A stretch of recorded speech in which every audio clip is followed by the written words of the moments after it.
सभी मेरे किसान भाई, पशुपालक भाई, डेयरी फार्मर्स, आप सभी का स्वागत है आपके अपने YouTube चैनल पशु उपचार एनिमल ट्रीटमेंट में। आज हम इस वीडियो में बात करेंगे कि गाय, भैंस, भेड़, बकरी किसी भी कारण से यदि वो खड़ा नहीं हो पा रहा है, यदि वो ज़मीन पर बैठ गए हैं और खड़ा नहीं हो पा रहा है, या फिर कई कई दिनों से, जैसे कि भैंसों में सबसे ज़्यादा दिक्कत होती है कि वो खड़ी रहती है लगातार 8-8, 15-15 दिन तक लगातार खड़ी रहती है, वो बैठती नहीं है और बाकायदा वो चारा पानी सब कुछ खाती रहती है। तो उसके बाद जब पशुपालक भाई क्या करते हैं कि इस कंडीशन में वो पशु चिकित्सक को बुलाते हैं, इंजेक्शन लगवाते हैं, और इंजेक्शन लगाने के बाद भी उनको फ़र्क नहीं पड़ता है। फ़र्क नहीं पड़ने का क्या कारण है ये भी देखेंगे, साथ में इसका इलाज कैसे करें इसके बारे में भी बात करेंगे। तो आप वीडियो को पूरा देखिएगा, चैनल को ज़रूर सब्सक्राइब कीजिए ताकि आपको पशु उपचार से संबंधित सारी जानकारी समय समय पे मिलती रहे। तो चलिए वीडियो की शुरुआत करते हैं। आज की वीडियो का जो टॉपिक है वो इंजेक्शन है एज़िपायरिन इंजेक्शन, या फिर इसी का जो दूसरा फॉर्म आता है आर्टिजोन एस। आर्टिजोन एस आखिर क्या है, या फिर एज़िपायरिन इंजेक्शन जो है क्या है, ये एक ही कंपनी बनाती है इसको, और इसका कैसे हम इसका उपयोग करें, इसका कैसे डोज है, इसके बारे में बात करेंगे। वीडियो को पूरा देखिएगा। चलिए शुरुआत करते हैं। आखिर ये समस्या भैंसों में सबसे ज़्यादा होती है। भैंसों के अंदर एक दिक्कत सबसे ज़्यादा क्या होती है कि भैंसें जो है एक ही जगह पर कई कई दिनों तक खड़ी रहती है, या फिर गाभिन पशु जो होते हैं, खास करके गाय जो 6, 7, 8 महीने से एक बार, ये उनमें सबसे ज़्यादा दिक्कत आती है कि वो एक जगह ज़मीन पर बैठ जाती है तो बड़ी मुश्किल से खड़ी होती है। उनको 2-3 आदमी, 4 आदमी मिलकर उसको पूंछ पकड़ के उसके पुट्ठे पीछे की तरफ से लकड़ी फंसा करके उसको खड़ा करना पड़ता है, और बड़ी प्रॉब्लम, बड़ी दिक्कत आती है खास करके गाभिन गाय के अंदर। उस कंडीशन के लिए हम क्या करें, वो क्या करते हैं कि पशु चिकित्सक को बुलाते हैं। उन्होंने कहा कि मिनरल मिक्सचर खिलाइए। मिनरल मिक्सचर खिलाया और आपने, वो कहते हैं पशु चिकित्सक के, आप इसको कैल्शियम दीजिए। आपने कैल्शियम ला के दिया, इसके बाद भी फ़र्क नहीं पड़ रहा। आपने लीवर टॉनिक, आपने उसकी एनीमिया है, वो बोल रहे हैं कि इसको कमज़ोर है, आपने खून बढ़ाने वाली दवाई दी, इसके बाद भी इसको फ़र्क नहीं पड़ रहा है। तो इसके लिए मस्कुलो स्केलेटन जो इसको प्रॉब्लम है उस गाय को या उस भैंस को, तो इसके लिए आपको क्या करना है, आपको इंजेक्शन लगाना है एज़िपायरिन या फिर आर्टिजोन एस। दोनों के अलग अलग डोज है। इसके बारे में मैं आपको वीडियो में आगे बताऊंगा, आप वीडियो को पूरा देखिएगा। इस समस्या में सबसे ज़्यादा समस्या की बात कर लेते हैं कि आखिर मेलोक्सिपेरा इंजेक्शन लगाने के बाद भी फ़र्क क्यों नहीं पड़ रहा है। हो क्या रहा, होता क्या है कि अभी वर्तमान समय में काफ़ी लोग, मैत्री और गौ सेवक लोगों का जिन्होंने प्रशिक्षण लिया है, जो अनुभवशील नहीं है, जिनको इतना आइडिया नहीं है, वो क्या करते हैं कि जब भी पशुपालक भाई, किसान भाई उनको फ़ोन करते हैं तो वो उनके पास जाते हैं, टेम्परेचर कभी चेक करते हैं, कभी नहीं भी चेक करते हैं। पैर के अंदर ज़्यादा सूजन है, सूजन की वजह से कभी क्या रहता है कि पशुओं में हल्का बुखार रहता है, तो वो लोग क्या करते हैं कि मेलोक्सिकेम पैरासीटामोल का इंजेक्शन लगा देते हैं, साथ में कोई भी एंटीबायोटिक लगाकर मेलोक्सिकेम बी कॉम्प्लेक्स, सीपीएम वगैरह लगा के उनको लगता है कि मैंने कंप्लीट इलाज कर दिया है, और वो वापस चले आते हैं पैसे लेकर।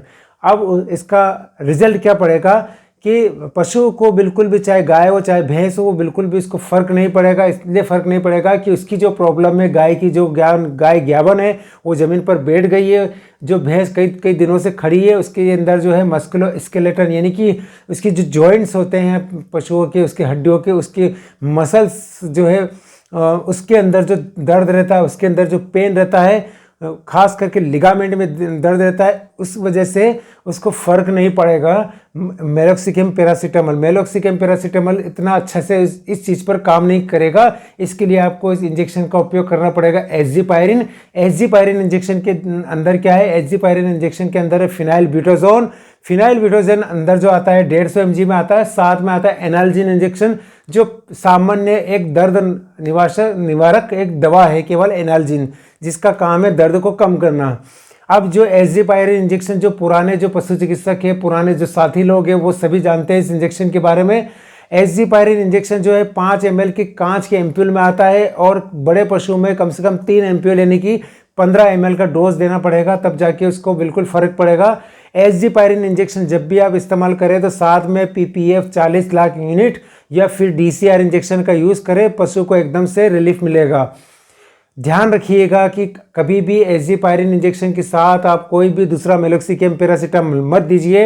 एज़िपायरिन इंजेक्शन अपने आप में एक कंप्लीट शानदार एंटी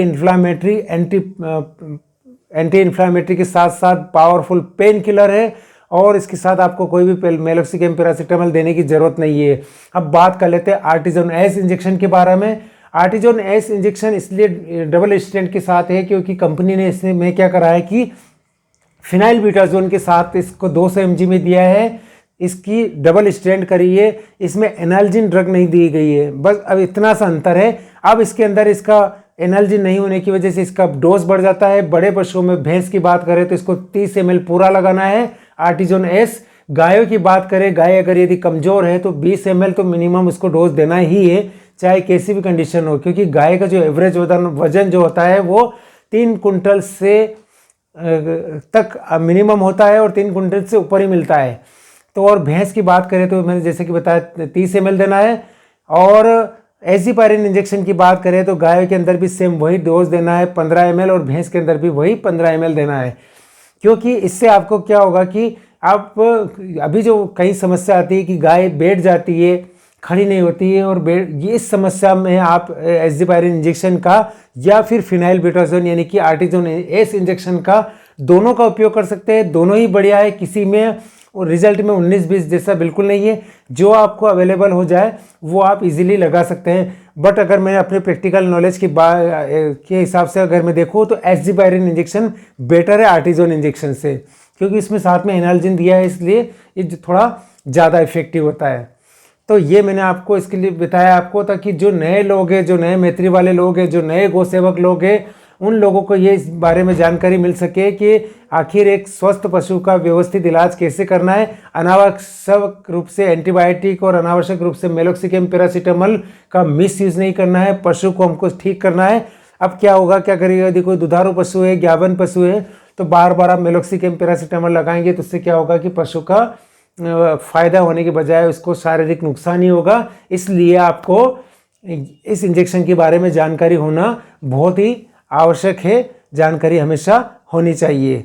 अब इसी कड़ी में मैं आपको आगे बता देता हूं कि जो ऐसे गाभिन पशु, खास करके हम बकरा बकरी की बात कर लेते हैं, तो खास करके बकरा बकरी में अब इसका कितना डोज का उपयोग करें। बकरा बकरी के अंदर मिनिमम आप 2 ml डोज इसको आराम से इस्तेमाल कर सकते हैं। और ख़ास करके बकरी और बकरे के अंदर एक मेजर समस्या होती है, उनके घुटने सूज जाते हैं। हमेशा ध्यान रखिएगा घुटनों के अंदर पानी ना भरा हो, और घुटने सूज जाते हैं और सूजन कई दिनों तक नहीं उतरती है, थक जाते हैं कि आखिर क्या करें।